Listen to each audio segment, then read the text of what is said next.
महाराष्ट्र न्यूजच्या वृत्तवाहिनीमध्ये तुम्हा सर्वांचं स्वागत। पाहुयात आजच्या ठळक घडामोडी। ठाणे महापालिका मुख्यालयात महाराष्ट्र दिन साजरा। आयुक्त सौरभ राव यांनी केले ध्वजारोहण। गुणवंत सफाई कामगारांचा केला सत्कार।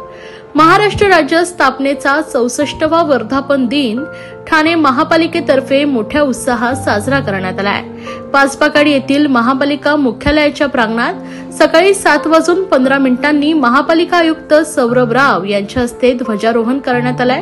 राष्ट्रगीत व राज्यगीतांच्या सुरावटींच्या पार्श्वभूमीवर अतिरिक्त आयुक्त 1 संदीप माळवी आणि अतिरिक्त आयुक्त 2 प्रशांत रोडे यांच्यासह सर्व अधिकारी व कर्मचारी यांनी राष्ट्रध्वजाला सलामी दिली आहे। ध्वजारोहणानंतर महापालिका आयुक्त राव यांच्या हस्ते आंतरराष्ट्रीय कामगार दिनाच्या निमित्तानं गुणवंत सफाई कामगारांचा सत्कार करण्यात आला आहे। संध्या रामदास पवार, पुष्पा हनुमंत शेलार, छाया सुभाष काकडे, महादेवी साईबान गंधनोर, सुषमा सुदाम पवार, विठ्ठल दामोदर बर्वे, परशुराम दशरथ जाधव, तुषार सदानंद रटाटे, संदीप राम करंजकर, उलिगप्पा रामण्णा शिवलिंग या 10 सफाई कर्मचाऱ्यांना शाल व सन्मान चिन्ह आणि तुळशीचं रोप देऊन सन्मानित करण्यात आलंय।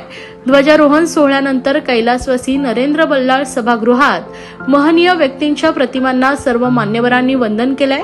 तसेच शहरातील महनीय व्यक्तींच्या पुतळ्यांना पुष्पहार अर्पण करण्यात आलाय। महापालिका आयुक्त सौरभ राव यांनी मासुंदा तलाव येथील छत्रपती शिवाजी महाराज आणि कोटनाका येथील भारतरत्न डॉक्टर बाबासाहेब आंबेडकर यांच्या पुतळ्यांना पुष्पहार अर्पण करून अभिवादन केलंय। यावेळी अतिरिक्त आयुक्त 1 संदीप माळवी, अतिरिक्त आयुक्त 2 प्रशांत रोडे, उपायुक्त जीजी गोदेपुरे, मनीष जोशी, उमेश बिरारी, तुषार पवार, सचिन पवार, शंकर पाटोळे आदी मान्यवर उपस्थित होते। ठाणे प्रीमियर लीग ही स्थानिक क्रिकेटपटूंसाठी मोठी भरारी घेण्याचं व्यासपीठ असून विकास रेपाळे यांनी 12 वर्षांपूर्वी सुरू केलेल्या या लीगमधून राष्ट्रीय पातळीवर खेळणारे क्रिकेटपटू शहरातून घडतील असा विश्वास माजी रणजीपटू आणि ज्येष्ठ क्रिकेट प्रशिक्षक सुलक्षण कुलकर्णी यांनी व्यक्त केला आहे। दादोजी कोंडदेव स्टेडियमवर आजपासून 8 मे पर्यंत रंगणाऱ्या 12व्या ठाणे प्रीमियर लीग क्रिकेट स्पर्धेचं उद्घाटन सुलक्षण कुलकर्णी यांच्या हस्ते पार पडलंय। अंबरनाथ रायझिंग क्रिकेट क्लब विरुद्ध साळगावकर क्रिकेट क्लब यांच्यातील उद्घाटनीय सामन्याप्रसंगी स्पर्धेचे प्रमुख संयोजक विकास रेपाळे, ठाणे परिवहन सेवा समितीचे अध्यक्ष विलास जोशी, शिवसेना ठाणे शहर विधानसभा क्षेत्रप्रमुख हेमंत पवार, माजी नगरसेविका नम्रता भोसले जाधव आणि इतर मान्यवर यावेळी उपस्थित होते।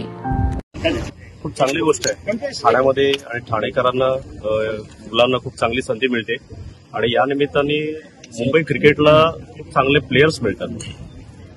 जर मुंबई क्रिकेट असोसिएशनची MPL जर असेल, जर होत असेल, आधी झाली होती, त्या निमित्ताने याची पूर्व तयारी म्हणून एक बघता येईल। कारण ठाण्यामध्ये हे ग्राउंड इतकं सुंदर ग्राउंड आहे जिथे रणजी ट्रॉफी मोठ्या मोठ्या मॅचेस होतात, IPLच्या टीम्स प्रॅक्टिस करतात आणि इतकं सुंदर ग्राउंडवर या मुलांना जे मॅचेस मिळते, संधी मिळते, या संधीतूनच इथली बरीच मुलं मुंबईला पुढे देशाला खेळतील अशी एक टुर्नामेंट आहे। आणि एक जे विकासजी जे करतायत ते बरोबरच बोलले, विकासजींचा सत्कार झाला पाहिजे कारण त्यांचं इनिशिएटिव्हमुळे मुलांना मॅचेस मिळतात। मुलांना संधी मिळणं जास्त गरजेचं आहे। संधीमधून पुढे खेळला जातो आणि ही एवढ्या चांगल्या स्टेडियमवर इतकी सुंदर टुर्नामेंट सक्सेसफुली करतायत, त्यासाठी माझ्याकडनं खूप शुभेच्छा विकासजींना आणि त्यांच्या टीमला आणि सगळ्या प्लेयर्सना सुद्धा कारण ही टुर्नामेंट जशी वाटते तशी नाहीये आणि ह्या टुर्नामेंटमधून खूप लोक बघत असतात आणि तुमची संधी कुठे कधी मिळेल सांगता येत नाही। कारण आज असं झालंय की IPL मधून इंडिया खेळला जातो,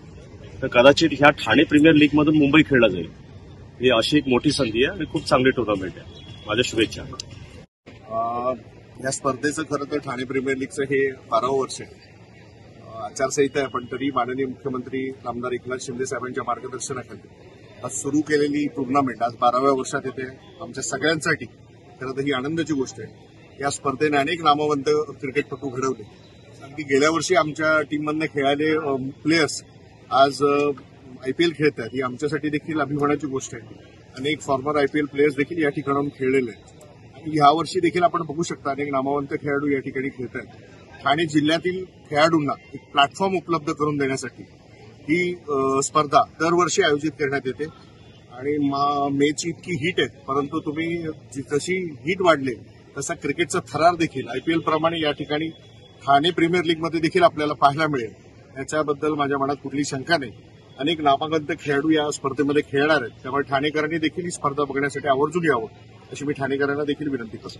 किती दिवस स्पर्धा असणार आहे, किती संघ सहभागी होणार, मी काय म्हणतो? ठाणे जिल्ह्यातील 16 संघ या स्पर्धेत सहभागी होत असून 8 दिवस ही स्पर्धा चालणार आहे. सेमीफायनल आणि फायनलचे सामने हे प्रकाश झोतात होणार आहेत. मला वाटतं लेदर क्रिकेट सीझन क्रिकेटमध्ये रात्रीच्या याच्यात प्रकाश झोतात होणार ही पहिली स्पर्धा असते, त्यामुळे त्याचा आनंद देखील ठाणेकरांनी घ्यावा.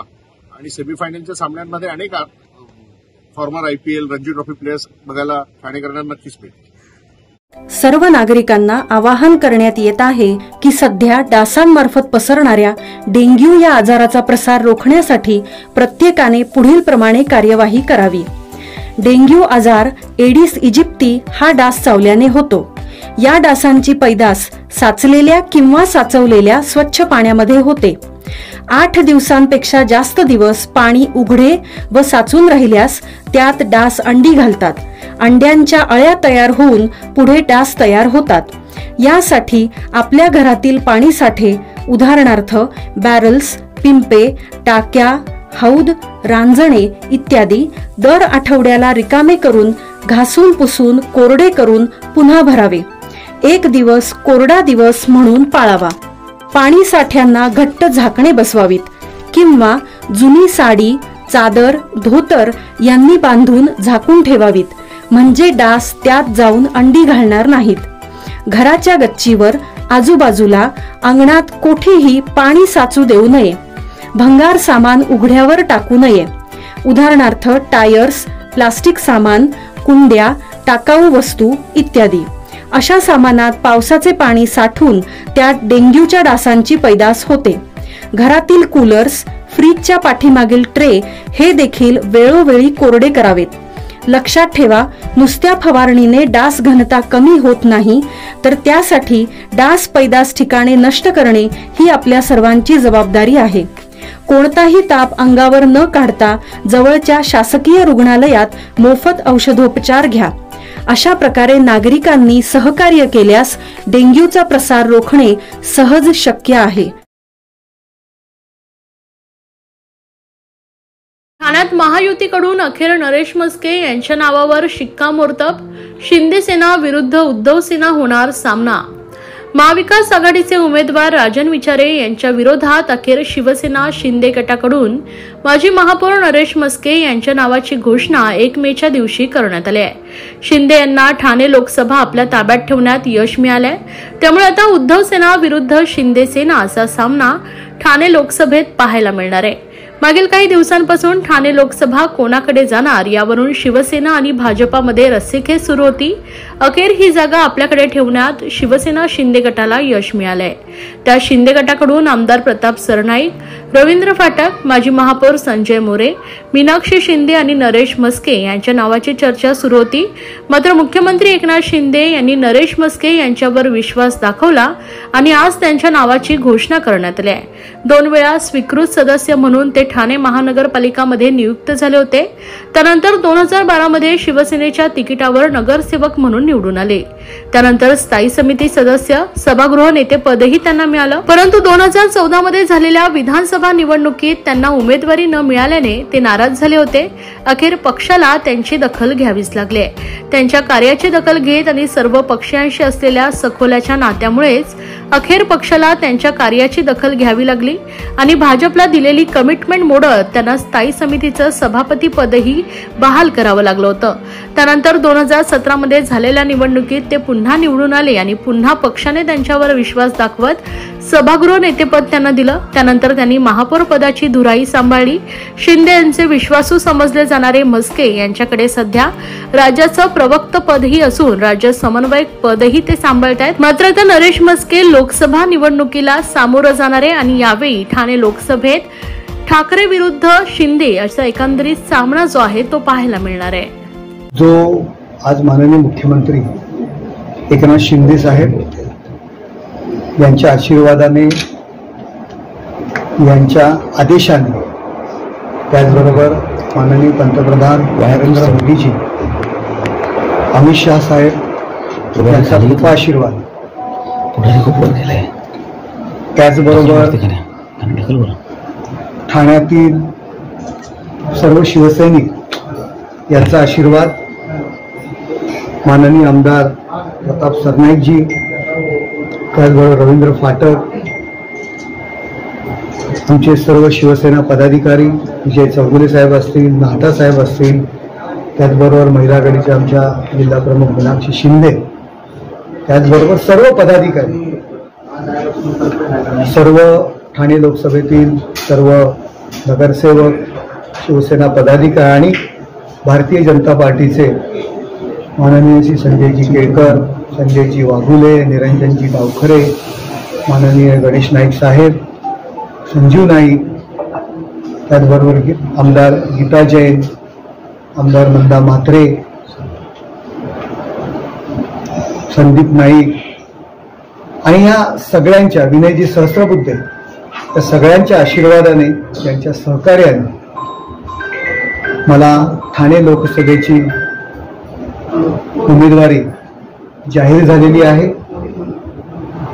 खूप जणांचं योगदान यामध्ये आहे. खासदार डॉक्टर श्रीकांत शिंदे असतील, आमच्या तळागाळातील सर्व कार्यकर्ता, यांचं प्रत्येकाचं योगदान, यांनी केलेली ठाणे असेल या परिसरामध्ये केलेलं काम, माननीय नरेंद्र मोदीजी साहेब यांचं काम, त्याचबरोबर माननीय मुख्यमंत्री एकनाथजी शिंदे साहेब, देवेंद्र फडणवीस साहेब, अजितदादा, आनंदजी परांजपे, हे सर्व जणांचं, अभिजित पानसे असतील, अविनाश जाधव असतील, मनसेचे माननीय राजसाहेब ठाकरे, त्या सगळ्यांच्या, आरपीआयचे रामदासजी आठवले साहेब, या सगळ्यांच्या कृपा आशीर्वाद माझ्यावरती नक्कीच राहणार आहे.